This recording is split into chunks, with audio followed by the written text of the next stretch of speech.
দেখো নবম শ্রেণীর পঞ্চম অধ্যায়ের সমীকরণ থেকে 4-এর 1 আমরা করব কি অপনয়ন পদ্ধতির সমাধান, তাই না? এন্ড দেখো তাহলে অপনয়ন পদ্ধতির সমাধান করতে গেলে আমাদের এখানে দুই চলক বিজোড় সমীকরণ, তার দুইটা চলক, তার দুইটা মান বের করতে হবে। একটা হলো x আর হলো y, তাহলে x এবং y মান বের করতে হবে। তাহলে অপনয়ন পদ্ধতির সমাধান করতে গেলে একটা জিনিস করতে হবে। তাহলে আমরা কি জিনিস করছি বলো? আমরা y জিনিস করছি। তাহলে y টা আমরা কি জিনিস করলাম? এখানে 5y, এখানে 3y কাটা যাবে, এখানে না। তাহলে এখানে এই 3 দ্বারা আমরা 5 এর গুণ করছি, এই 1 দ্বারা গুণ করছি, আবার এই 5 দ্বারা আমরা 2 এর গুণ করছি। গুণ করার পরে কি করছি লিখছি আমরা যে 1 অঙ্কে 3 দ্বারা এবং কত 2 অঙ্কে 5 দ্বারা গুণ করে, তাহলে এই দুইটা কি এক ছিল না মাইনাস না, তাহলে আমরা কি করছি বিয়োগ করছি। ওকে, এক ছিল তাহলে বিয়োগ করতে হবে, বিয়োগ করে যোগ করতে হবে। তাহলে আমরা কি করলাম? 1 অঙ্কে কত দ্বারা 3 দ্বারা, তাহলে 3 দ্বারা করলে আমরা কত হলো 3 3 9x দিছি আমরা মাইনাস মাইনাস 3 তে 5 এর করে 3 5 কত 15y কত সমান মাইনাস 3 তে 9 এর করে 3 9 27।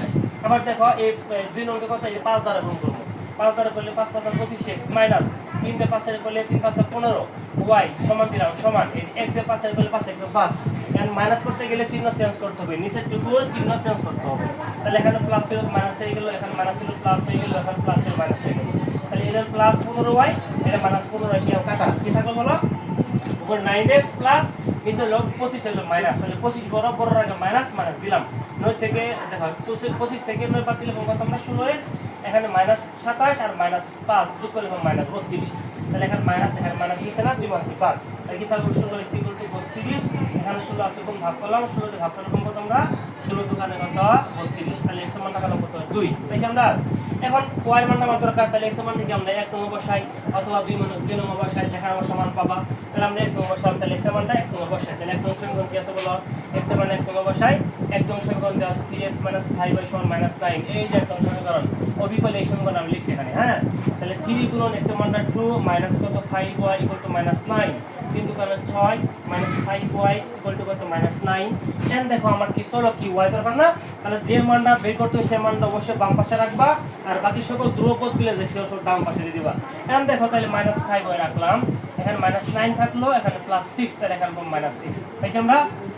-5y -9 আর -6 যোগ করলে -15, মাইনাস আর মাইনাস গুণ সেই গেলে কি তাহলে বলো 5y = 15। তাহলে এখানে 5 আছে কি বলো গুণ, তাহলে এখানে ভাগ করলাম 5 দিয়ে 15 ভাগ করলে 3 3 5 কত 15। বুঝতে পারছেন আমরা?